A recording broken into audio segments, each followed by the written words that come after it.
بسم اللہ الرحمن الرحیم۔ آج جو ہمارا سبق ہے وہ ہے مکروہات الوضو اور اقسام الوضو۔ مکروہات، مکروہ دراصل اس چیز کو کہتے ہیں جو ناپسندیدہ ہو۔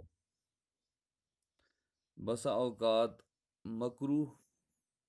تحریمی ہوتا ہے، یعنی ایسی چیز ہوتی ہے کہ جس کو بالکل نہیں کرنا چاہیے،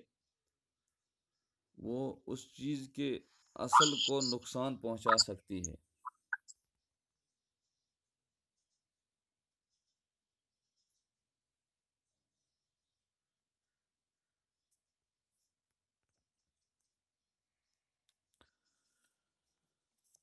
اور بسا اوقات مکروہ تنزیہی ہوتا ہے،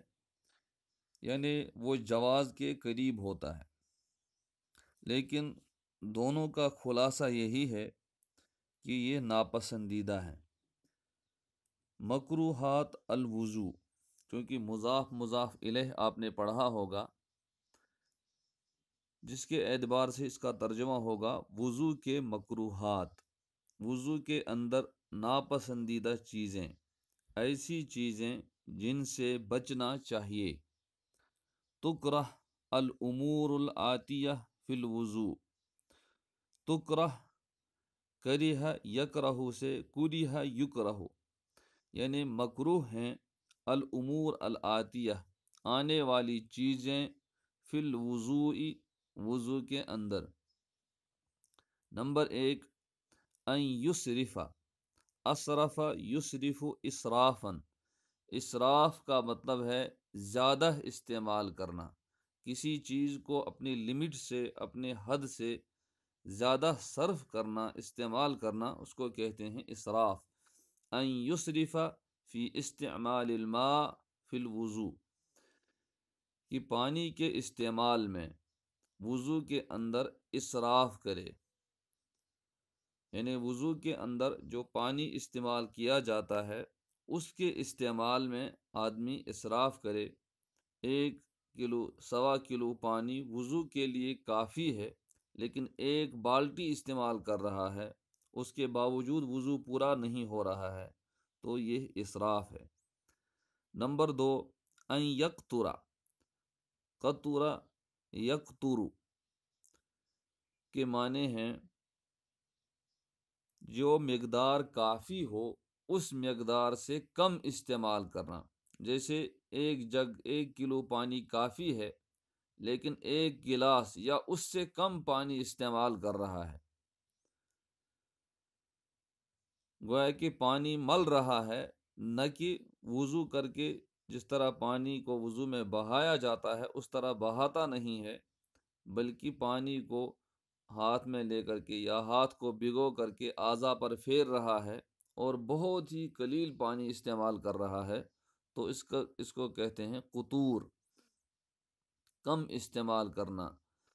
ان یقطر فی استعمال الماء، استعمال الماء پانی کا استعمال، پانی کے استعمال میں، فی الوضوء وضو کے اندر، یقطر کمی کرے، یعنی جو اس کے اپنے حدود ہیں، جو کہ مناسب پانی ہے، مناسب مقدار ہے، اس مناسب مقدار سے بھی کم استعمال کر رہا ہے، یہ بھی مکروہ ہے۔ یعنی دونوں چیزیں، چاہے افراط ہو چاہے تفرید ہو، دونوں چیزیں ناپسندیدہ ہے، بلکہ درمیانی راہ جو ہے وہ مطلوب ہے۔ وہ یہ ہے کہ 1 کلو، 1.25 کلو پانی اس کا استعمال ہو اور بہترین طریقے سے اس میں وضو ہو جاتا ہے، تو اتنا استعمال کیا جائے۔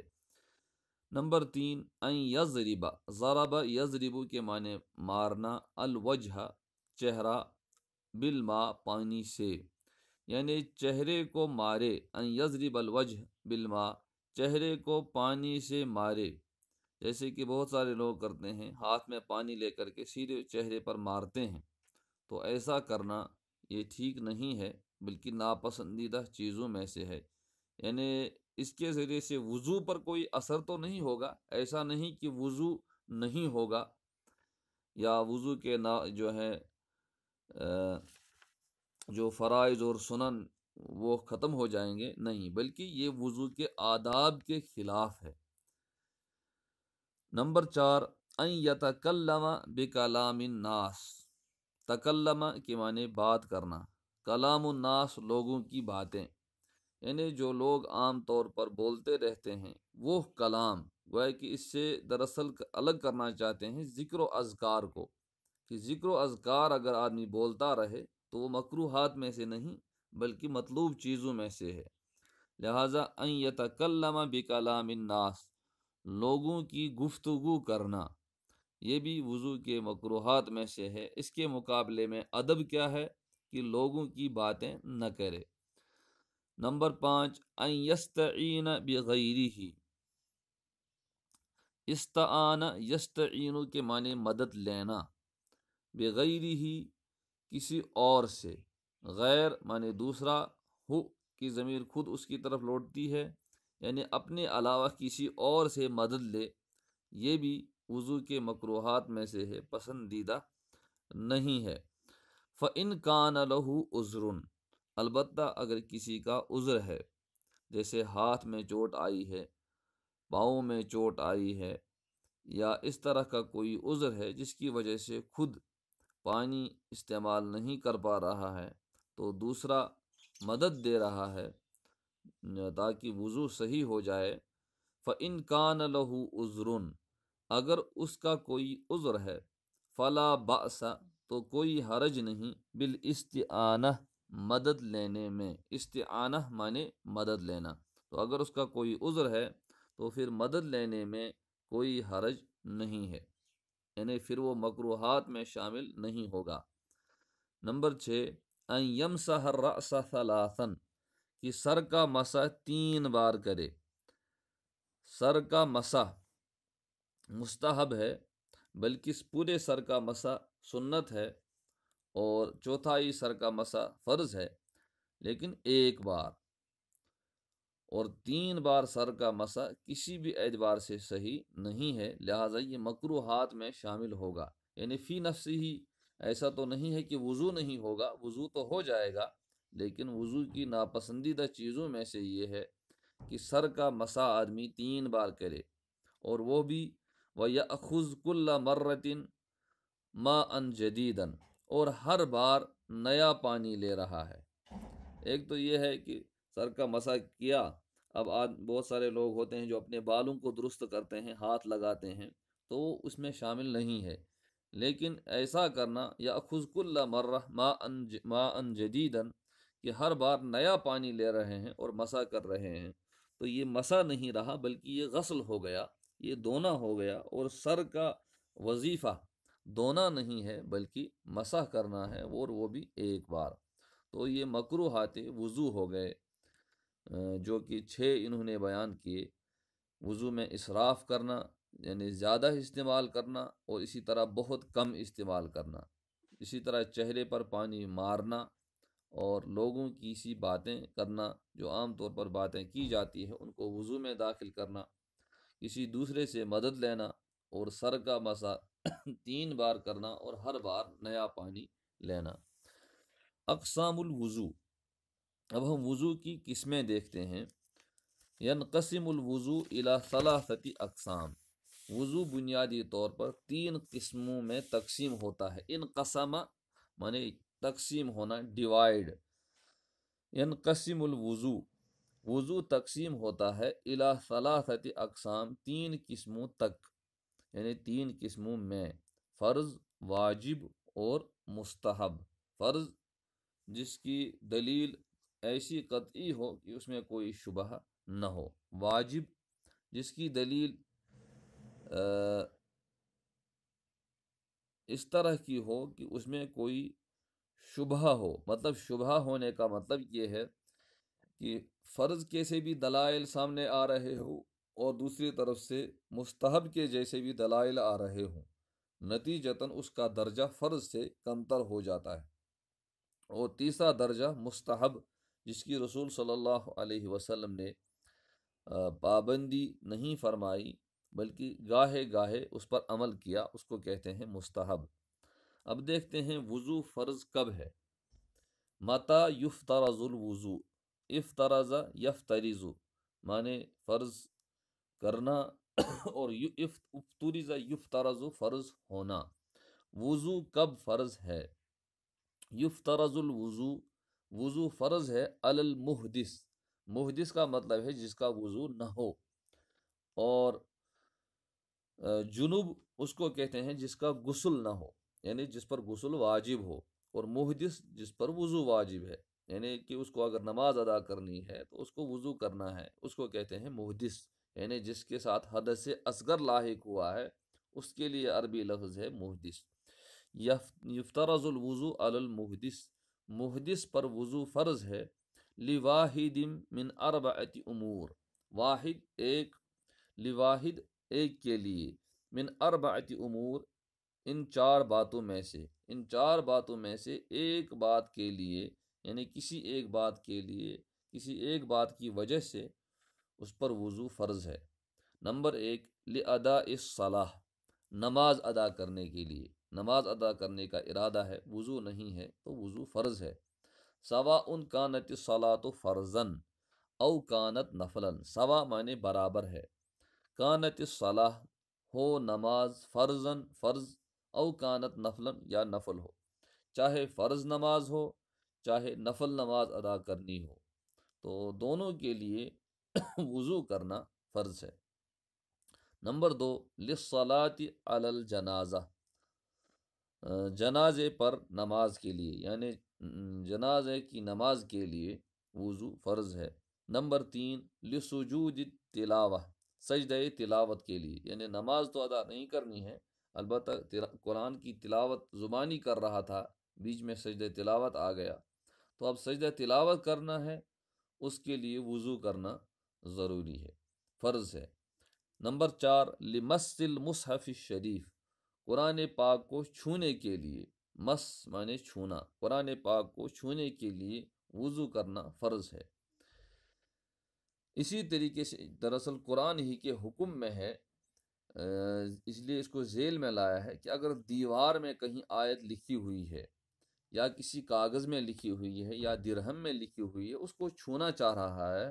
تو اس کے لیے بھی وضو کرنا فرض ہے۔ قضا یفترض الوضو، اسی طرح وضو فرض ہے، اذا اراد المحدث، جب محدث یعنی بے وضو ارادہ کرے، بے وضو شخص ارادہ کرے، مس آیتن، کسی آیت کو چھونے کا، فی حائطن، چاہے وہ آیت کسی دیوار میں لکھی ہوئی ہو، جیسے مسجدوں میں دیوار پر لکھا رہتا ہے، یا گھروں میں وہ چارٹ ہوتے ہیں ان پر لکھا ہوا ہوتا ہے، او فی قرطاسن، یا کسی کاغذ میں لکھی ہوئی ہو، او فی درہمن، یا کسی درہم میں لکھی ہوئی ہو، تو تینوں صورتوں میں جب بے وضو شخص اس آیت کو چھونے کا ارادہ کرے تو اس پر وضو فرض ہے۔ تو یہ وضو فرض کب ہے وہ باتیں ہو گئی۔ متی یجب الوضو، اور وضو واجب کب ہے؟ یجب الوضو علی المحدث لامر واحد، وضو واجب ہے بے وضو کے لیے، لامر واحد، صرف ایک بات کے لیے، یعنی شریعت کے جو مختلف احکام ہیں ان میں مختلف جگہوں کو تلاش کیا گیا تو صرف ایک بات کے لیے وضو واجب ہے، وہو الطواف بالکعبہ، اور وہ ہے طواف کعبہ، چاہے آدمی وہ طواف چاہے عمرے کا ہو چاہے حج کا ہو چاہے مطلق طواف کرنا چاہتا ہو، دونوں سے خالی طواف ہو، یوں ہی نفلی طواف ہی کیوں نہ ہو، تو طواف کعبہ کے لیے جو وضو ہے وہ احناف کے نزدیک واجب ہے۔ متی یستحب الوضو، وضو مستحب کب ہے؟ یعنی کہ ان موقعوں پر جو وضو ہے نہ تو فرض ہے نہ تو واجب ہے بلکہ مستحب ہے، اور یعنی کہ بہتر ہے، پسندیدہ ہے کہ انسان وضو ان موقعوں پر وضو کرے، بلکہ پابندی کرنے میں بعض جگہوں پر بہت سے فضائل بھی آئے ہیں۔ یستحب الوضو، وضو مستحب ہے، للامور الآتیہ، آنے والی باتوں کے لیے، یعنی جو ذیل میں باتیں دی جا رہی ہیں ان کے لیے وضو کرنا مستحب ہے۔ نمبر ایک، للنوم، سونے کے لیے، علی طہارہ، وضو کے ساتھ، للنوم یعنی سونے کے لیے، اعلیٰ طہارہ پاکی کے ساتھ، یعنی آدمی پاکی کے ساتھ سونا چاہ رہا ہے۔ ایک تو ایسے ہی لیٹ گئے جیسے ہم لوگ لیٹتے ہیں اور سو گیا، تو دوسرا ہے کہ وہ چاہتا ہی ہے، پہلے سے ارادہ کر رہا ہے کہ نہیں، جب میرا جاگنا طہارت کے ساتھ ہو تو میرا سونا بھی اس طرح ہونا چاہیے۔ للنوم علی طہارہ، طہارت کے ساتھ، پاکیزگی کے ساتھ سونے کے لیے، تو چاہے جب بھی سوئے، چاہے دن میں سوئے چاہے رات میں سوئے، بلکہ اگر دوران نیند بیدار ہو گیا اٹھ کر کے وضو کرے، پھر وضو کر کے پھر سوئے، اللہ یہ کہ اس طرح بیدار نہ ہو۔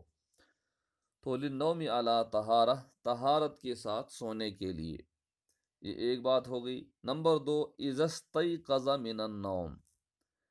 جب نیند سے بیدار ہو جائے یا نیند کے دوران بیدار ہو جائے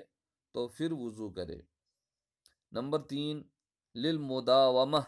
علی الوضو، وضو پر پابندی کے لیے، یعنی ابھی نماز پڑھنے کے لیے وضو کیا تھا، فجر نماز ادا کی، اور اس کے بعد اس کا وضو 8-9 بجے 10 بجے وضو ٹوٹ گیا، یا استنجا کی ضرورت پڑی، فوراً جو ہی استنجا سے فارغ ہو گیا یا وضو ٹوٹ گیا فوراً نیا وضو کیا، یعنی کہ وضو کی پابندی کے ساتھ ہر وقت باوضو رہنے کے لیے، تو یہ بھی کیا ہے، مستحب ہے۔ للمداومہ علی الوضو، وضو پر پابندی کرنے کے لیے، ریگولریٹی کے لیے، مداومہ مانے ریگولریٹی۔ نمبر 4، للوضو علی الوضو بنیت الثواب، وضو پر وضو کے لیے ثواب کی نیت سے۔ ایک ہے اوپر وضو کا پابند رہنا، کہ ایک وضو ٹوٹ گیا فوراً وضو کیا تاکہ ہمیشہ باوضو رہے۔ دوسرا ہے کہ ایک وضو پہلے سے تھا، مثال کے طور پر ایک شخص نے وضو کیا، ظہر کی نماز ادا کی، اب عصر کا وقت آ گیا، اس کا وضو پہلے سے ہے تو اس کو وضو کرنے کی ضرورت نہیں ہے، لیکن وہ چاہتا ہے کہ پھر سے اپنے وضو کو دہرائے، حالانکہ وضو پہلے سے ہے لیکن وہ چاہتا ہے وضو پر وضو کرے ثواب کی نیت سے، تاکہ جو نئی نماز آ رہی ہے اس کے لیے وہ الگ سے وضو کرے۔ تو یہ اس صورت میں خاص طور پر مستحب ہے جب کہ پہلے وضو سے ایک نماز ادا کر چکا ہو۔ اگر پہلے وضو سے کوئی بھی عبادت ادا نہیں کی ہے تو پھر دوسرا وضو اسراف ہوگا۔ مثال کے طور پر ایک شخص نے ابھی وضو کیا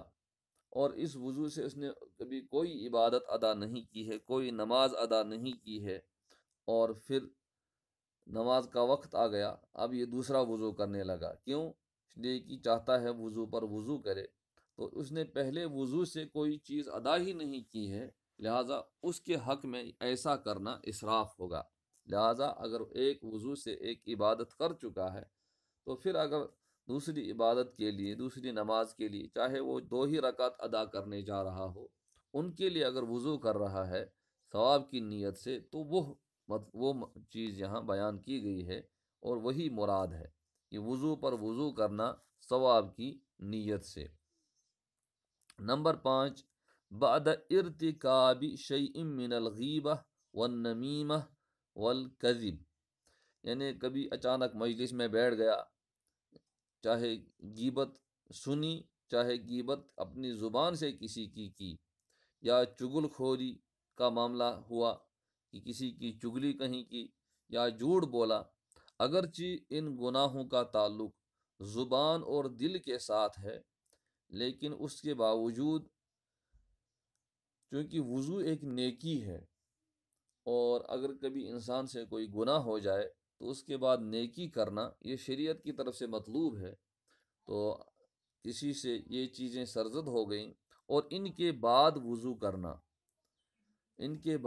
کرنا، یہ بھی مستحب ہے۔ اسی طریقے سے قضا یستحب الوضو، اسی طرح وضو مستحب ہے اذا ارتکب خطیئۃ ما، کہ جب کوئی بھی کسی طرح کی خطا ہو جائے، کسی طرح کی بھی انسان کے ساتھ مختلف خطائیں وابستہ ہیں، کبھی کوئی خطا ہو گئی، اندازہ ہو گیا اس کو کہ ہائے ہائے ایسا ہو گیا، تو اس کے فوراً بعد وضو کرے۔ تو چنانچہ وضو کا اپنا ایک اثر ہوتا ہے مختلف خطاؤں کو دھونے میں، اور اگر کسی انسان کے ساتھ ان کا تعلق ہے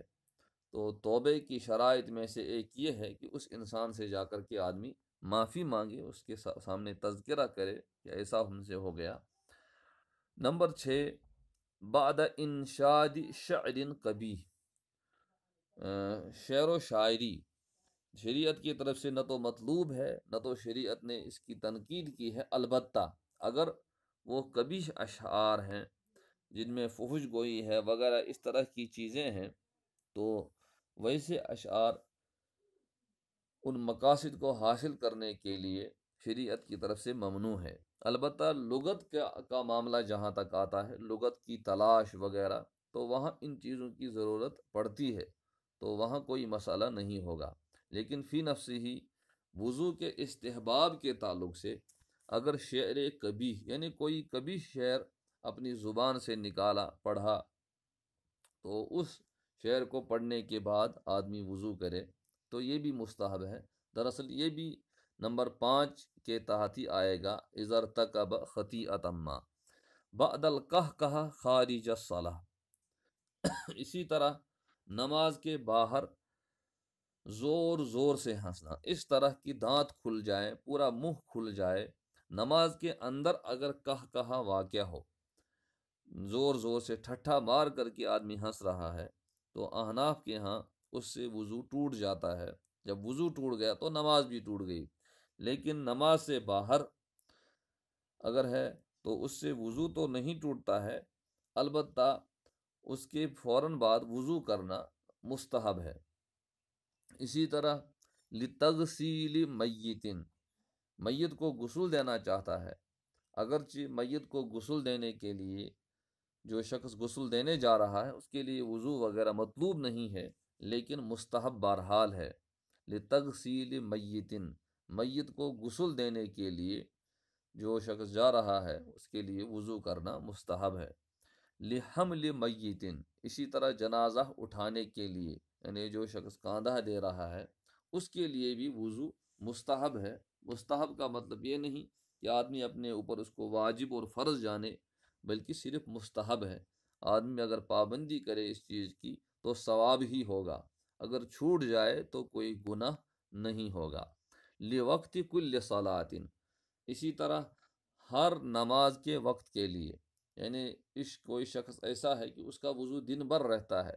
صبح وضو کیا شام تک رہتا ہے، لیکن اس کے باوجود ہر نماز کے وقت کے لیے جو ہی وقت داخل ہو گیا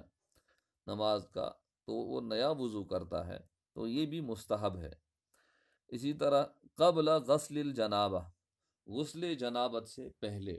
جب آدمی غسل کرنے جاتا ہے اس سے پہلے، چنانچہ جہاں بھی وضو کی احادیث کا بیان آیا ہے، غسل کی احادیث کا،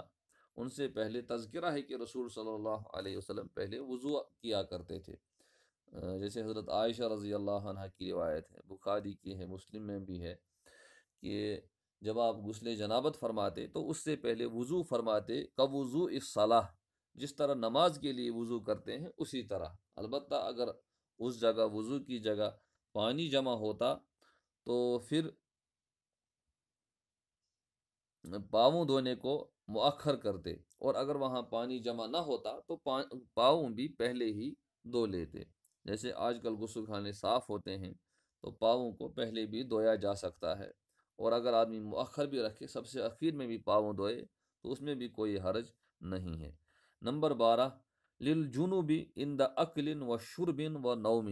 جنوبی کے لیے عند اکل، عند معنی وقت، عقل کھانا، شرب پینا، نوم سونا، کھانے پینے اور سونے کے وقت، یعنی غسل جنابت لازم ہوا ہے لیکن اب سحری کھانے کا ارادہ ہے تو کم سے کم وضو کر کے آئے، یا یہ کہ غسل جنابت لاحق ہوا ہے اور ابھی پھر سونے کا تقاضا ہے تو وضو کر کے سوئے، یعنی فوراً ابھی وضو لازم نہیں ہے، کوئی نماز کا وقت ابھی نہیں آیا ہے تو جب نماز کا وقت آ جائے گا تو پھر غسل کرنا اس پر فرض ہو جائے گا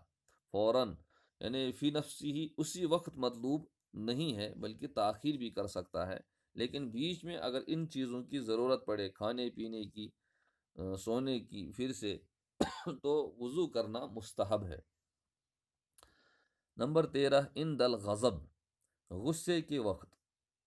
یعنی کسی کو بہت زیادہ غصہ آ رہا ہے، نتیجتاً کسی سے جیسے لڑائی ہوئی، نتیجتاً کسی کا نقصان کر سکتا ہے، تو اگر کھڑا ہے اس کو بیٹھ جانا چاہیے، بیٹھا ہوا ہے لیٹ جانا چاہیے، اور اگر ان ساری چیزوں سے ٹھنڈا نہیں ہو رہا ہے تو اس کو وضو کرنے کا اشارہ دینا چاہیے، بلکہ ان تمام چیزوں کے باوجود اگر آدمی وضو کرے تو اس سے غصہ ٹھنڈا ہو جاتا ہے عند الغضب، لہٰذا اس وقت وضو کرنا مستحب ہے۔ لتلاوت القرآن شفویًا، شفوی یعنی زبانی پڑھ رہا ہے قرآن شریف، مصحف سے نہیں پڑھ رہا ہے، اس کے لیے بھی اگر آدمی وضو کرے تو مستحب ہے، اگرچہ اس کے بغیر بھی جائز ہے۔ لقراءۃ حدیث وکذا لروایتہ، اسی طریقے سے حدیث کی کتاب پڑھنے کے لیے یا حدیث پڑھنے کے لیے یا اس کو روایت کرنے کے لیے بھی وضو کرنا یہ بھی مستحب ہے، اگرچہ شرعاً واجب نہیں ہے لیکن مستحب ہے حدیث کے ادب کی وجہ سے۔ لدراست علم شرعی، کوئی علم شرعی پڑھنے کے لیے یا پڑھانے کے لیے وضو کرنا۔ للاذان، اسی طرح اذان کے لیے، یعنی فی نفسی ہی اذان کے لیے وضو فرض واجب نہیں ہے، لیکن اس سے پہلے باوضو ہونا، اس سے پہلے وضو کرنا یہ مستحب ہے۔ اسی طرح للاقامہ، اقامت کے لیے، یعنی ایسا بھی ہو سکتا ہے کہ کوئی اقامت کہنے والا نہیں، ایک شخص آیا اور انہوں نے کہا فوراً آپ اقامت کہیے، بعد میں آپ وضو کیجئے، تو وہ اقامت ادا کر سکتا ہے، اس کے بعد وضو کر سکتا ہے۔ کیوں؟ اس لیے کہ اقامت کی صحت کے لیے فی نفسہ ہی وضو مطلوب نہیں ہے، بلکہ وضو جو مطلوب ہے وہ نماز کے لیے ہے، اور نماز شروع ہوتی ہے تکبیر تحریمہ سے۔ للخطبہ،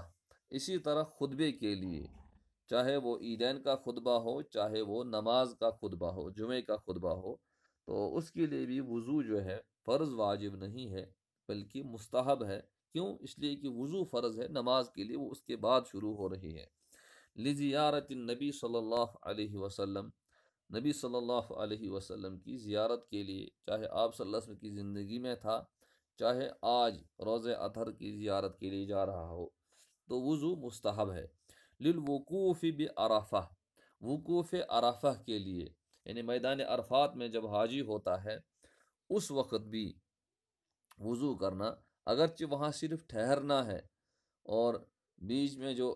نمازیں ہیں بیچ میں کوئی نماز نہیں۔ کیوں؟ اس لیے کہ عصر کی نماز کو ظہر کے ساتھ پڑھ چکے ہوتے ہیں اور سارا وقت وہاں رکنے کے لیے، دعاؤں کے لیے ہوتا ہے،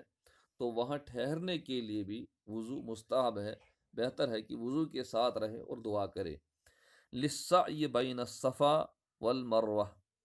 صفا اور مروہ کے درمیان سعی کے لیے، یعنی صفا اور مروہ کے درمیان جو دوڑنا ہے، حالانکہ کوئی بدنی عبادت اس طرح نہیں ہے جس طرح نماز ہے یا تلاوت وغیرہ، اس طرح نہیں ہے، لیکن اس کے باوجود آدمی اس میں باوضو رہے تو یہ مستحبات میں سے ہے، یعنی شریعت کی طرف سے پسندیدہ چیزوں میں سے ہے۔